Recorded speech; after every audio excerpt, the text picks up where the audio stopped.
श्री गणेशाय नमः। श्री जानकी वल्लभो विजयते।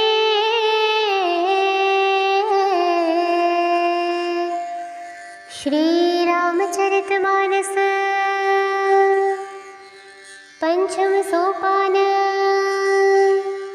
श्री सुंदरकांड। शांतं शाश्वतं प्रमेयमनघं निर्वाणं शान्तिप्रदं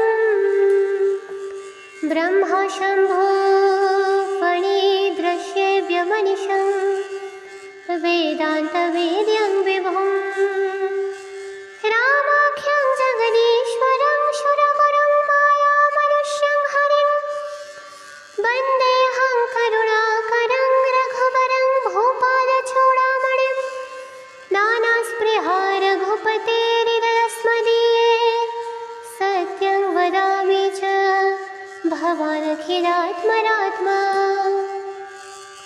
भक्तिं प्रयच्छ रघुपुङ्गवनिर्भरा मे कामादिदोषरहितं कुरु मानसं च निजपदनयना दिये मना रामपदकमलायिना परमदुःखी भापवनसुत देखि जानकी दीना तरुपल्लव महारालुकाए करई विचार करई का भाई तेहि अवसर रावण तहावा संग नारी बहु किए बनावा बहु विधि खल सीतहि समुझावा साम दान भय भेद दिखावा कह रावण सुनो समुखी सयानी मंदोदरी आदि सब रानी तब अनुचरी करऊं पन मोरा एक बार बिलोकु मोरा तृणधरी ओट कहति बदेहि सुमिरिय बलपति परम स्नेहि सुनद सुमुख खद्योत प्रकाशा कबहु कि नयनि करई विकासा असमन समझो कहति जानकी खला सुने नहीं रखी रघुवीर बानकी सठ सुने हरियाणे ही मोहि अधम नीलज लाज नहीं तोहि आपु ही सुनि खद्योत समा राम ही भानु सामाना पुरुष बचन सुनि काढ़ियसि बोलाति खसियाना सीता तई मम प्रीत अपमाना कटिहौ तब सिर कठिन कृपाना नाही त सपनि मानु मम वाणी सुमुखी होती न त जीवन हानि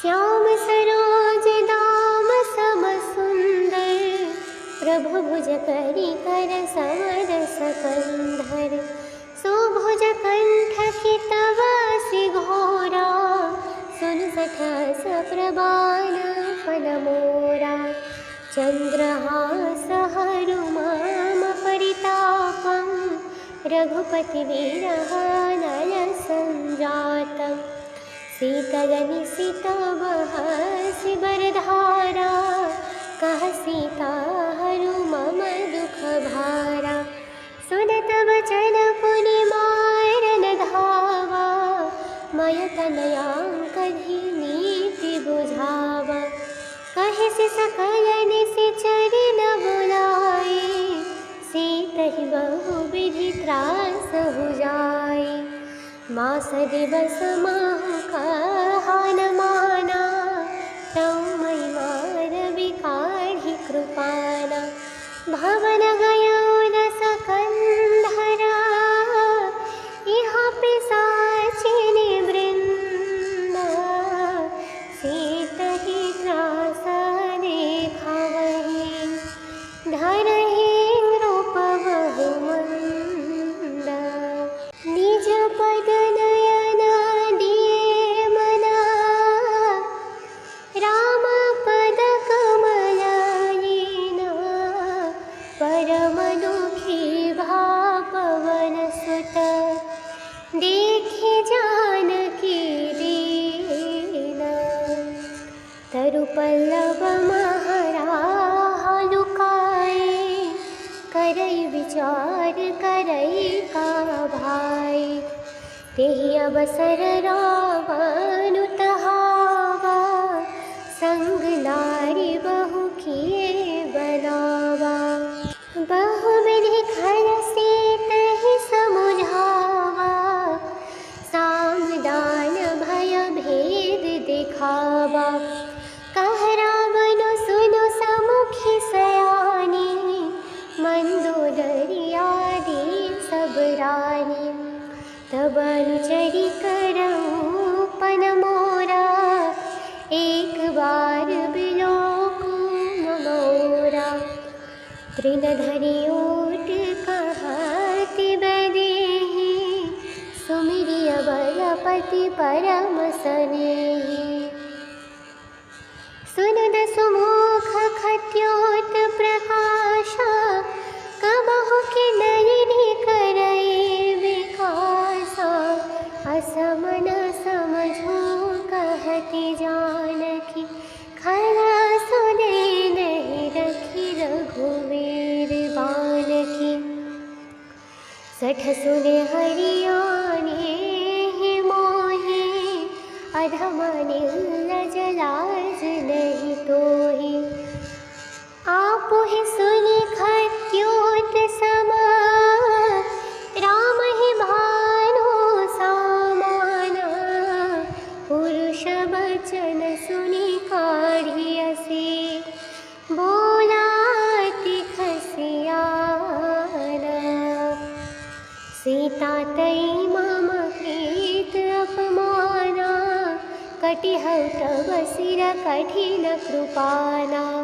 नाहित सपदि मानु मम वाणी, सुमुखी होती नत जीवन हानि।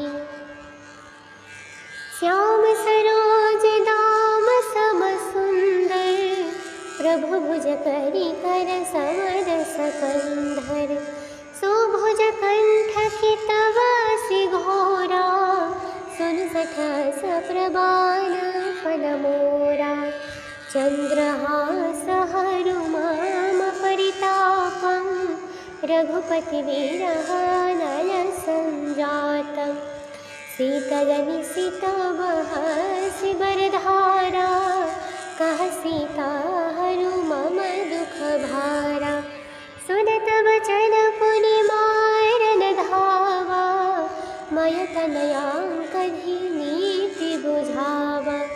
कहिसि सकल निशिचरि न बुलाए, सीतहि बहुविधि त्रास हो जाए।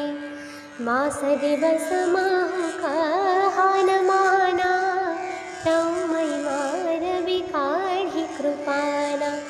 भवन गयो रस कंधरा, यहाँ पिशाचिनी वृंदा। सीतहि त्रास देखावहि, धरहि नृप बहु मंदा।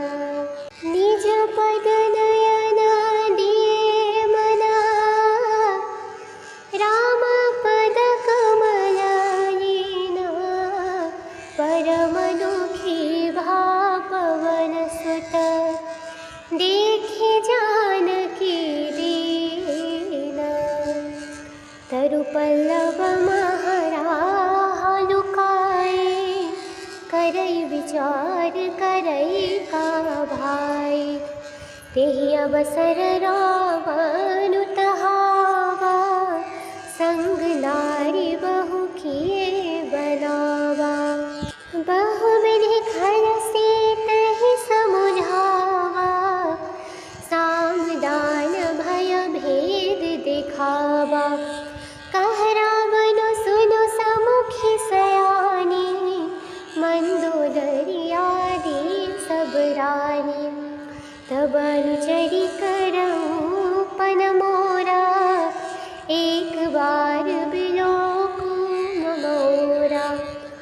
तृणधरी ओट कहति बदेहि, सुमिरिय बलपति परम सनेहि। सुनद सुमुख खट्योत प्रकाशा, कबहु कि नयनि करई विकासा। असमन समझो कहति जानकी, खरा सुने नहीं रखी रघुवीर बानकी। सठ सुने हरियाणे ही मोहि, अधम निर्लज लाज नहीं तोहि। आपु ही सुनि खट्योत समा, राम ही भानु सामाना। पुरुष बचन सुनि काढ़ियसि, बोलाति खसियाना। सीता तई मम प्रीत अपमाना, कटिहउ तब सिर कठिन कृपाना। नाहित सपदि मानु मम वाणी, सुमुखी होती नत जीवन हानि। श्याम सरोज दाम सम सुंदर, प्रभु भुज करी कर समरस कंधर। सुभुज कंठ की तवासि घोरा, सुन सठस प्रबाल फल मोरा। चंद्रहास हरु मम परितापं, रघुपति विरह नल संजातं। शीतल निशित बहसि बरधारा, कह सीता हरु मम दुख भारा। सुनत वचन पुनि मारन धावा, मय तनयांकधि नीति बुझावा। कहिसि सकल निशिचरि न बुलाए, सीतहि बहुविधि त्रास हुजाए। मास दिवस माहु कहा न माना, तऊ मई मारवि काढ़ि कृपाना। भवन गयौ दस कंधरा, इहाँ पिशाचिनि वृंदा। सीतहि त्रास देखावहि, धरहि नृप बहु मंदा। निज पद नयन दिए मना, राम पद कमल लीना। परम दुखी भा पवन सुत, देखे जानकी दीना। तरु पल्लव महराहा लुकाए, करई विचार करई का भाई। तेहि अवसर रावण तहावा, संग नारी बहु किए बनावा। बहुविधि खल सीतहि समुझावा, साम दान भय भेद दिखावा। कह रावण सुनु समुखी सयानी, मंदोदरी आदि सब रानी। तब अनुचरि करऊं पन मोरा, एक बार बिलोकु मोरा। तृणधरी ओट कहति बदेहि, सुमिरिय बलपति परम सनेहि। सुनद सुमुख खट्योत प्रकाशा, कबहु कि नयनि करई विकासा। असमन समझो कहति जानकी, खरा सुने नहीं रखी रघुवीर बानकी। सठ सुने हरियाणे ही मोहि, अधम निर्लज लाज नहीं तोहि। आपु ही सुनि खट्योत समा, राम ही भानु सामाना। पुरुष बचन सुनि काढ़ियसि, बोलाति खसिया।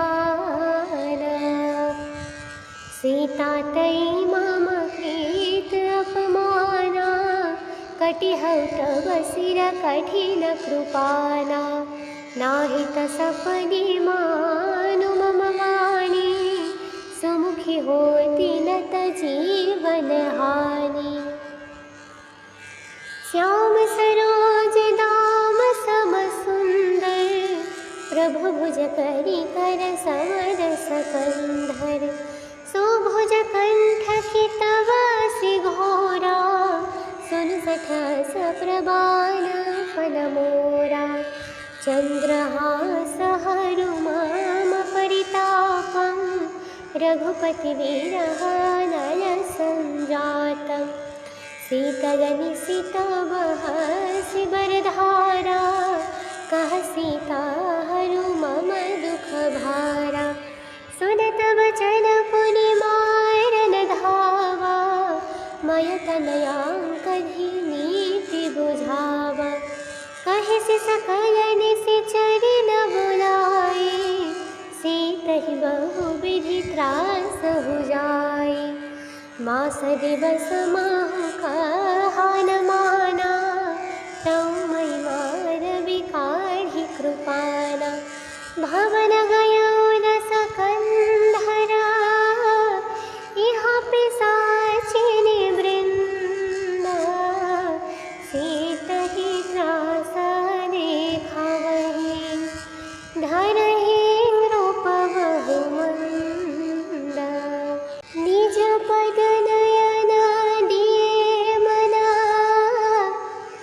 राम पद कमलायिना परम दुखी भा पवन सुत देखे जानकी दीना तरु पल्लव महराहा लुकाए करई विचार करई का भाई तेहि अवसर रावण तहावा संग नारी बहु किए बनावा बहु विधि खल सीतहि समुझावा साम दान भय भेद दिखावा कह रावण सुनो समुखी सयानी मंदोदरी आदि सब रानी तब अनुचरी करऊं पन मोरा एक बार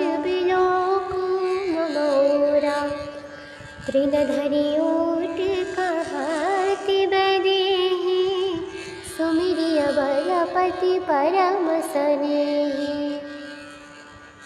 सुनद सुमुख खत्योत प्रकाशा कबहु के नयनि करई विकासा असमन समझो कहति जानकी खरा सुने नहीं रखी रघुवीर बानकी सठ सुने हरियाणे ही मोहे अधम निर्लज लाज नहीं तोहि आप ही सुनि खत्योत समा राम ही भानु सामाना पुरुष वचन सुनि काढ़ियसि बोलाति खसियाना सीता तई मम प्रीत अपमाना कटिहौ तव सिर कठिन कृपाना नाही तसपदी मानु मम वाणी सुमुखी होती नत जीवन हानि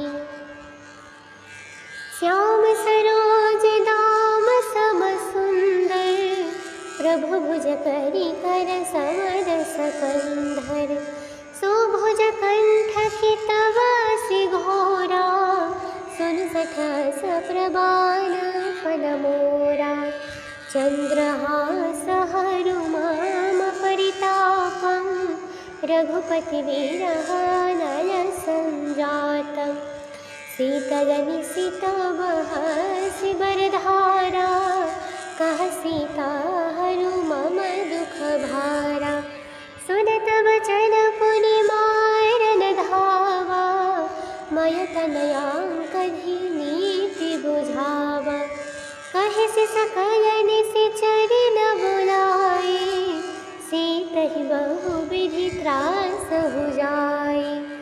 मास दिवस माहु कहान माना, तौ महिमा रवि काढ़ी कृपाना। भवन गयो दस कंधरा, यहाँ पिशाचिनी वृंदा। सीतहि त्रास देखावहि, धरहि नृप बहु मंदा। निज पद नयन दिए मना, राम पद कमलयिना। परम दुखी भा पवन सुत, देखे जानकी दीना। तरु पल्लव महराहा लुकाए, करई विचार करई का भाई। तेहि अवसर रावण तहावा, संग नारी बहु किए बनावा।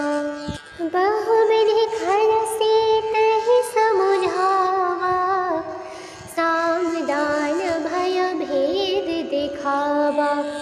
कह रावण सुनु समुखी सयानी, मंदोदरी आदि सब रानी।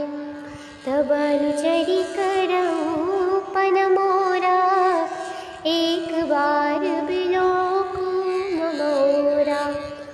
तृण धरि ओट कहति बदेहि, सुमिरिय बलपति परम सनेहि।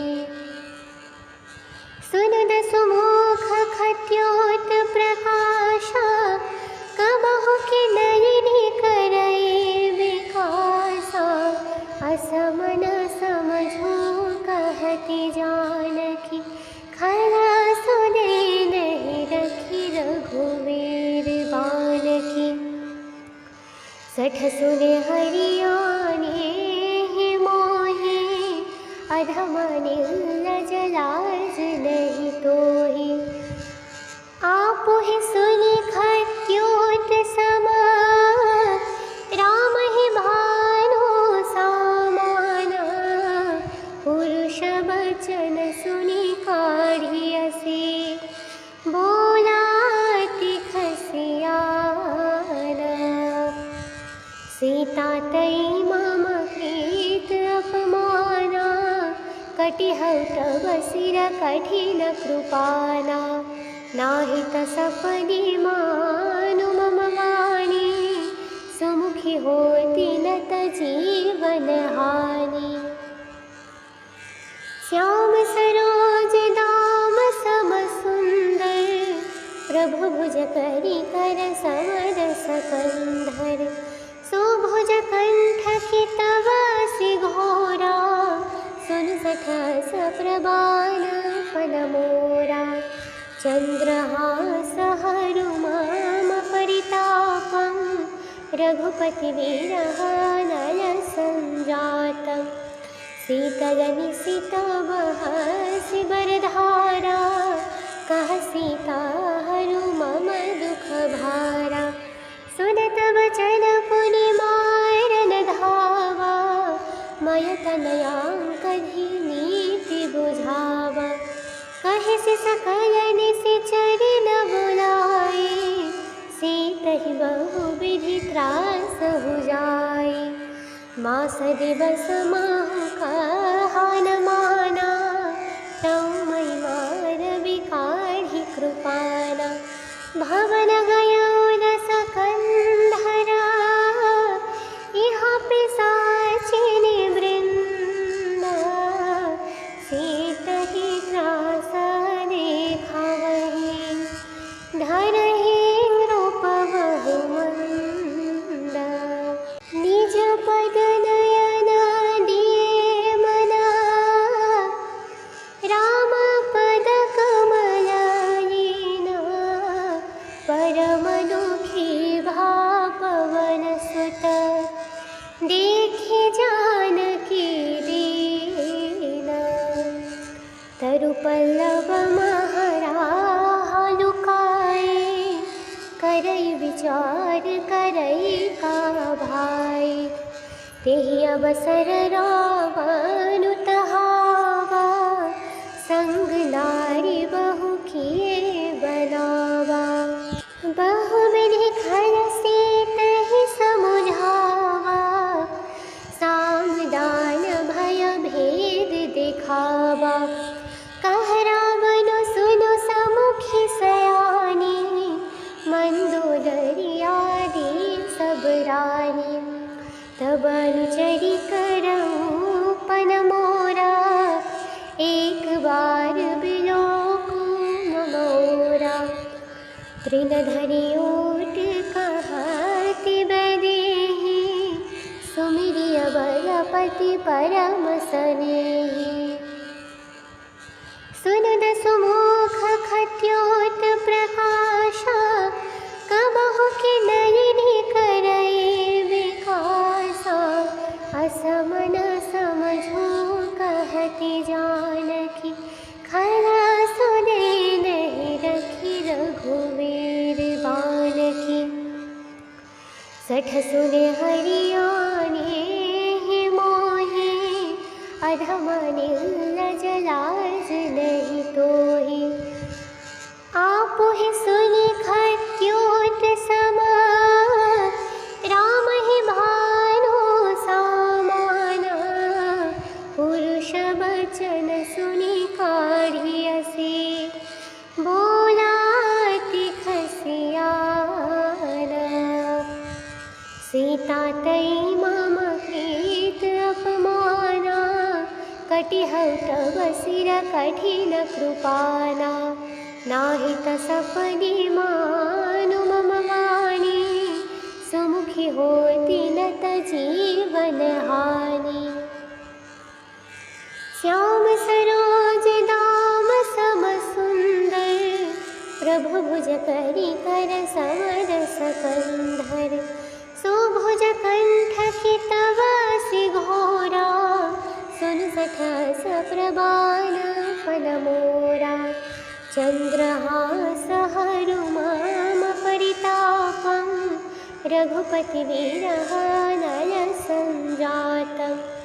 शीतल निशित बहसि बरधारा, कह सीता हरु मम दुख भारा।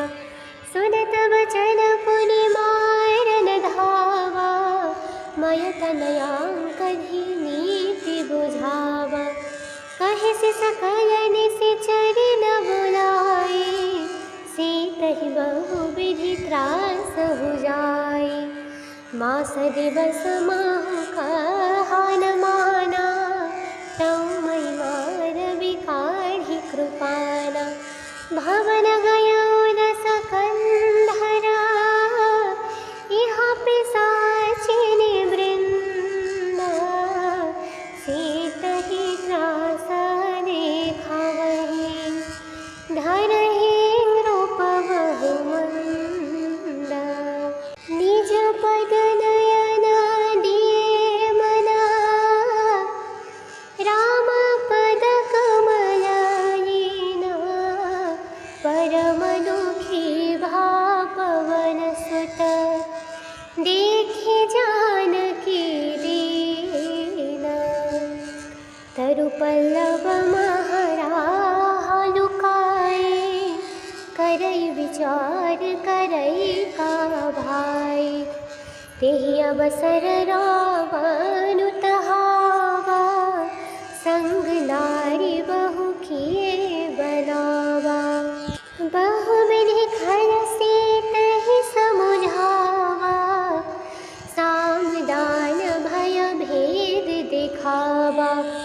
कह रावण सुनु समुखी सयानी, मंदोदरी आदि सब रानी। तब अनुचरी करऊं पन मोरा, एक बार बिलोकु मोरा। तृण धरि ओट कहति बदेहि, सुमिरिय बलपति परम सनेहि। सुनद सुमुख खट्योत प्रकाशा, कबहु कि नयनि करई विकासा। असम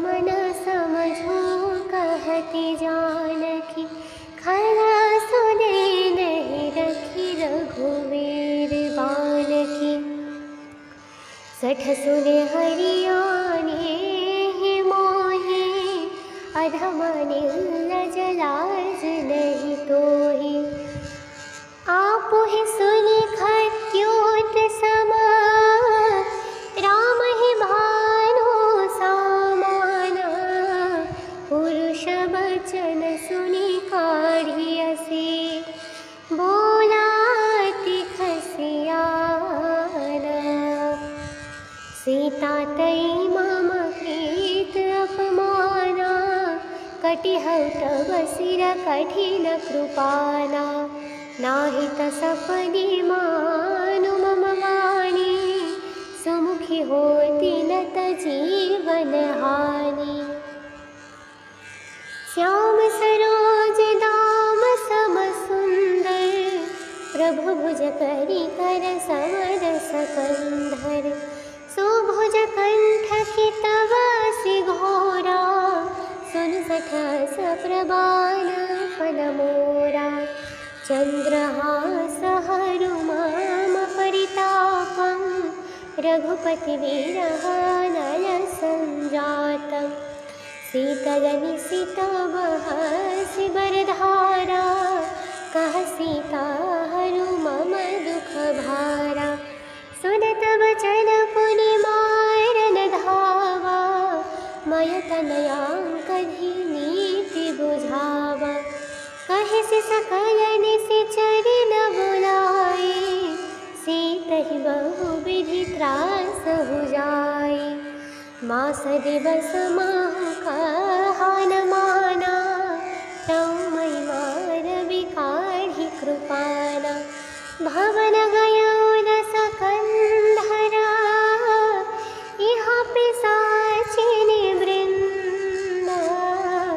सीतहि त्रास देखावहि, धरहि नृप बहु मंदा। निज पद नयन दिए मना, राम पद कमल लीना। परम दुखी भा पवन सुत, देखे जानकी दीना। तरु पल्लव महराहा लुकाए, करई विचार करई का भाई। तेहि अवसर रावण तहावा, संग नारी बहु किए बनावा। बहुविधि खल सीतहि समुझावा, साम दान भय भेद दिखावा। कह रावण सुनु समुखी सयानी, मंदोदरी आदि सब रानी। तब अनुचरि करऊँ पन मोरा, एक बार बिलोकु मोरा। तृण धरि ओट कहति बैदेही, सुमिरिय बलपति परम सनेही। सुनद सुमुख खद्योत प्रकाशा, कबहु कि नयनि करई विकासा। असमन समझूं कहति जानकी, खरा सुने नहीं रखी रघुवीर बानकी। सठ सुने हरियाणे ही मोहे, अधम निर्लज लाज नहीं तोहि। आप ही सुनि खद्योत समा, राम ही भानु सामाना। पुरुष बचन सुनि काढ़ियसे, बोलाति खसियाना। सीता तई मम प्रीत अपमाना, कटिहौ तब सिर कठिन कृपाना। नाहित सपदि मानु मम वाणी, सुमुखी होती नत जीवन हानि। श्याम सरोज दाम सम सुंदर, प्रभु भुज करी कर समरस कंधर। सुभुज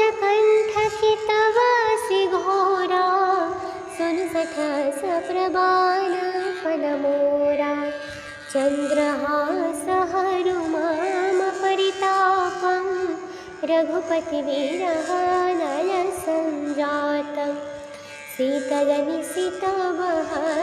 वरधारा कह सीता हरु मम दुःखभारा सुनत वचन पुनि मारन धावा मय तनयाङ्कहि नीति बुझावा कहिसि सकल निशिचरि न बुलाए सीतहि बहुविधि त्रास हुजाए मास दिवस माहु कहा न माना तौ मयि मार बिकाढ़ि कृपाना भवन गयो न सकंधरा यहाँ पिशाचिनी वृंदा सीतहि त्रास देखावहि धरहि नृप बहुमंदा निज पद नयन दिए मना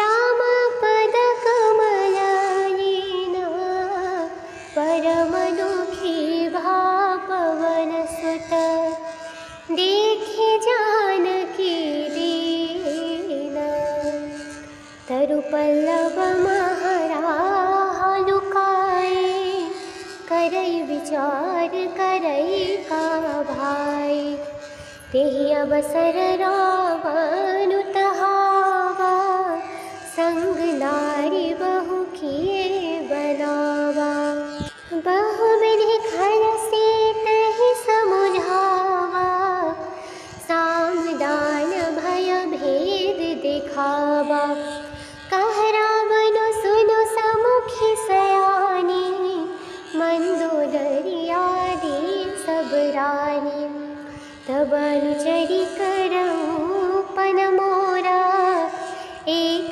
बार बिलोकु मोरा तृणधरी ओट कहति बदेहि सुमिरिय बलपति परम सनेहि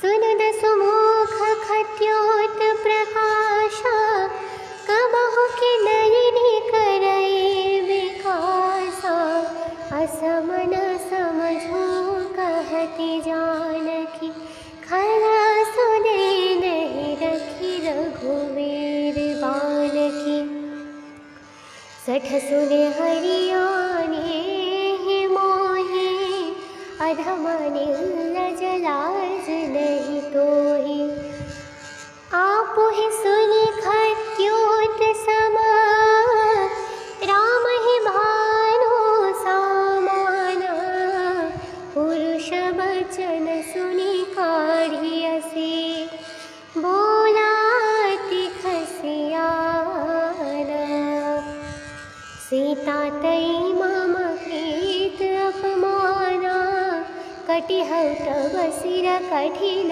कृपाना नाहित सपदि मानु मम वाणी सुमुखी होती नत जीवन हानि श्याम सरोज दाम सम सुंदर प्रभु भुज करी कर समर सकंधर सुभुज कंठ की तवासि घोरा सुन सठस प्रबाल फल मोरा चंद्रहास हरु मम परितापं रघुपतिवीरः नरसञ्जातं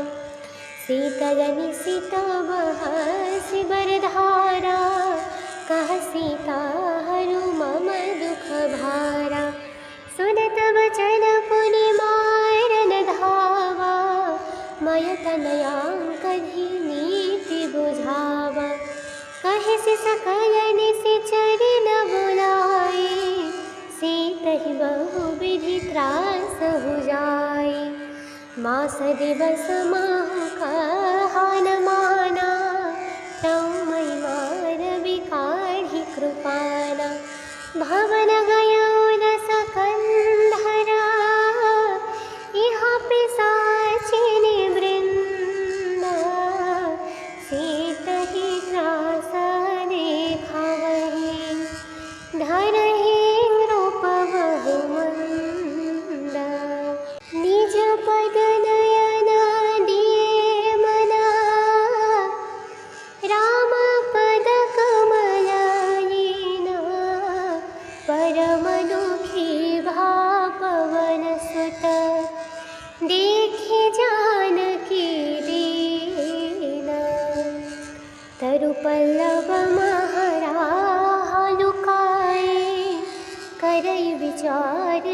करई का भाई। तेहि अवसर रावण तहावा, संग नारी बहु किए बनावा। बहुविधि खल से तहि समुझावा, साम दान भय भेद दिखावा। कह रावण सुनो समुखी सयानी, मंदोदरी आदि सब रानी। तब अनुचरी करऊं पन मोरा, एक बार बिलोकु मोरा। तृण धरि ओट कहति बदेहि, सुमिरिय बलपति परम सनेहि। सुनद सुमुख खद्योत प्रकाशा, कबहु कि नयनि करई विकासा। असम न समझो कहति जानकी, खला सुने नहीं रखी रघुवीर बानकी। सठ सुने हरियाणे ही मोहि, अधम निर्लज लाज नहीं तोहि। आपु ही सुनि खद्योत समा, राम ही भानु सामाना। पुरुष बचन सुनि काढ़ियसि, बोलाति खसियाना। सीता तई मम प्रीत अपमाना, कटिहउ तब सिर कठिन कृपाना। नाहित सपनि मानु मम वाणी, सुमुखी होती नत जीवन हानि। श्याम सरोज दाम सम सुंदर, प्रभु भुज करी कर समरस कंधर। सुभुज कंठ की तवासि घोरा, सुन सठस प्रबाल फल मोरा। चंद्रहास हरु मम परितापं, रघुपति विरह नल संजातं।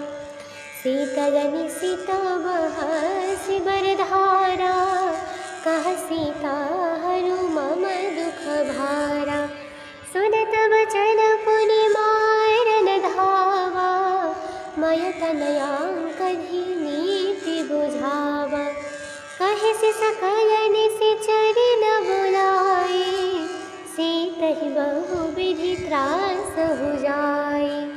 मास दिवस माहु कहा न माना, तऊ मई मार बिकाढ़ी कृपाना। भवन गयो दस कंधरा, इहाँ पिशाचिनी वृंदा। सीतहि त्रास देखावहि, धरहि नृप बहु मंदा। निज पद नयन दिए मना, राम पद कमलायना। परम दुखी भा पवन सुत, देखि जानकी दीना। तरु पल्लव महराहा लुकाए, करई विचार करई का भाई।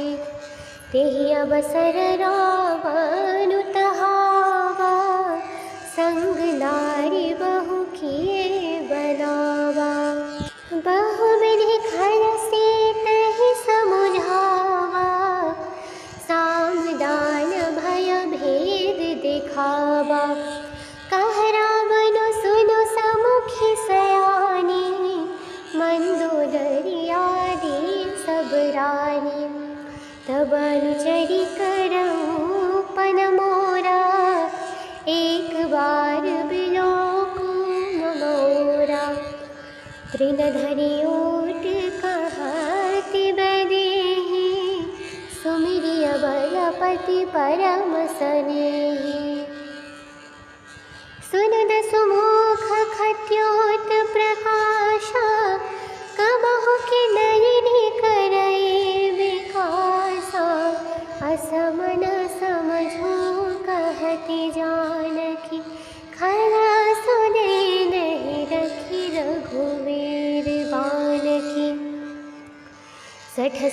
हरियाणे हे मोहे, अधम निर्लज लाज नहीं तोहि।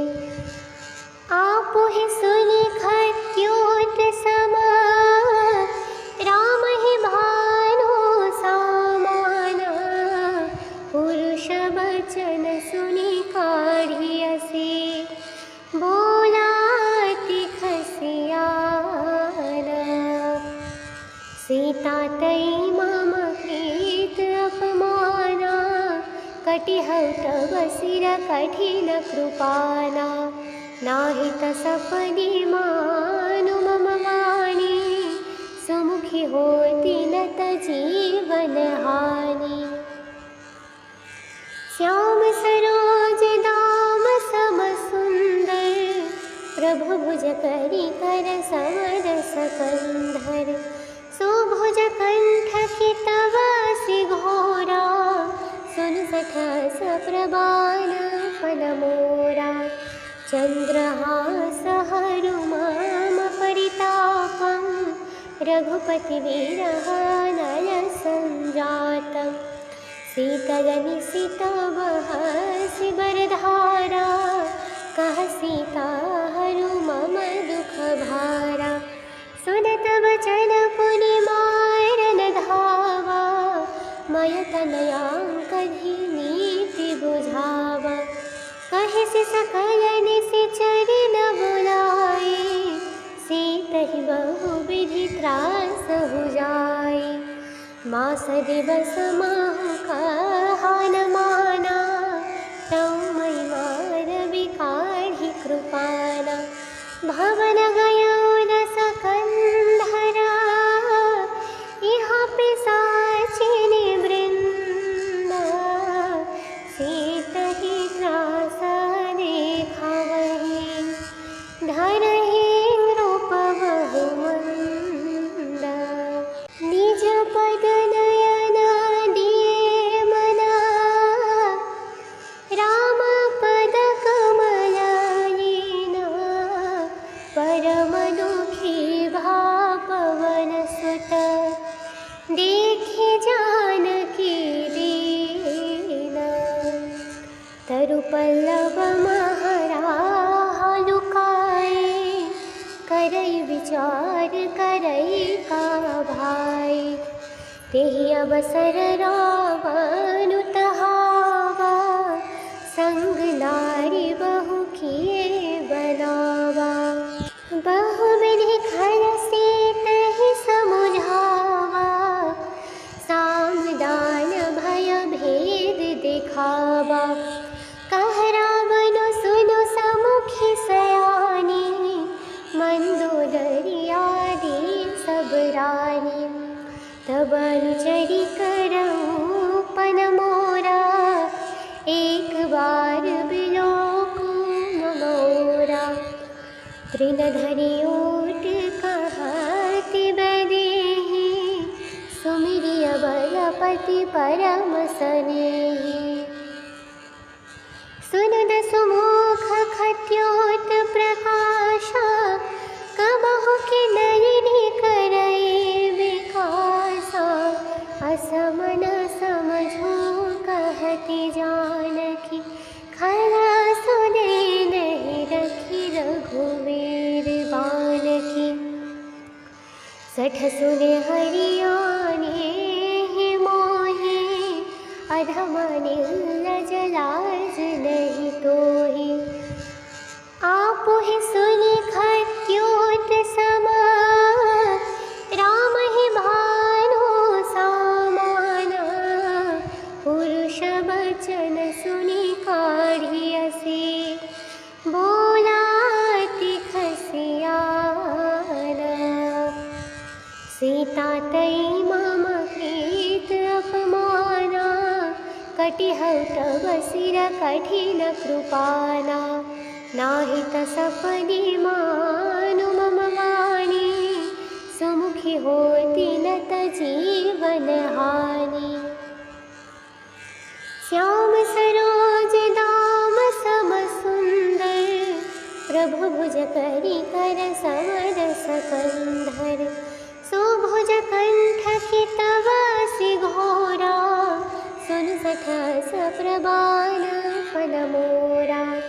चन्द्रहासहरुमामपरितापं रघुपतिवीरः नयसञ्जातं शीतलनिशितवहसि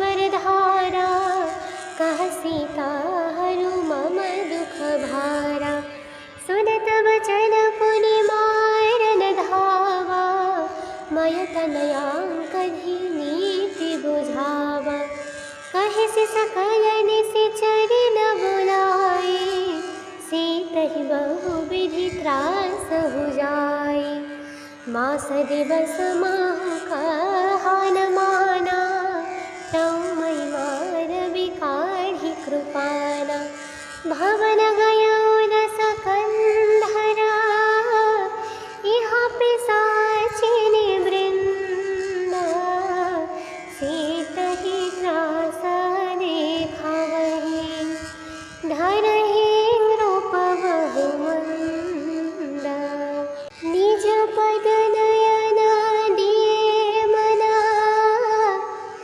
राम पद कमलयिना परम दुखी भा पवन सुत देखे जानकी दीना तरु पल्लव महराहा लुकाए करई विचार करई का भाई तेहि अवसर रावण तहावा संग नारी बहु किए बनावा बहु विधि खल से तहि समुझावा साम दान भय भेद दिखावा कह रावण सुनो समुखी सयानी मंदोदरी आदि सब रानी तब अनुचरी करऊं पन मोरा एक बार बिलोकु मोरा तृण धरि ओट कहति बदेहि सुमिरिय बलपति परम सनेहि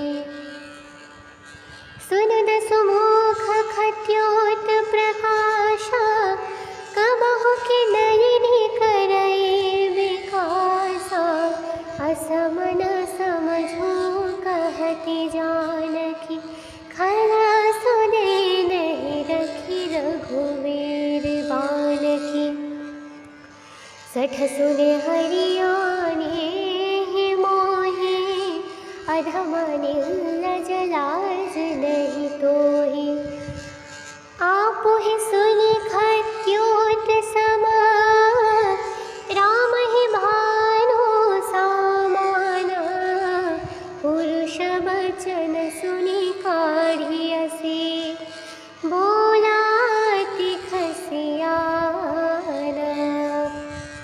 सीता तई मम प्रीत अपमाना कटिहौ तव सिर कठिन कृपाना नाहित सपदि मानु मम वाणी सुमुखी होती नत जीवन हानि श्याम सरोज दाम सम सुंदर प्रभु भुज करी कर समर सकंधर सुभुज कंठ की तवासि घोरा सुन सठस प्रबाल फल मोरा चन्द्रहासहरुमामपरितापं रघुपतिवीरः नयसञ्जातं शीतलनिशितवहसि वरधारा कः सीता हरु मम दुःखभारा सुनत वचन पुनिमारन धावा मय तनयाङ्कधि नीति बुझावा कहे से सकलन से चरिन बुलाए सीतहि बहु विधि त्रास हो जाए मास दिवस माहु कहान माना तौ मई मार विकाढ़ि कृपाना भवन गयो न सकंधरा यहाँ पिशाचिनी वृंदा सीतहि त्रास देखावहि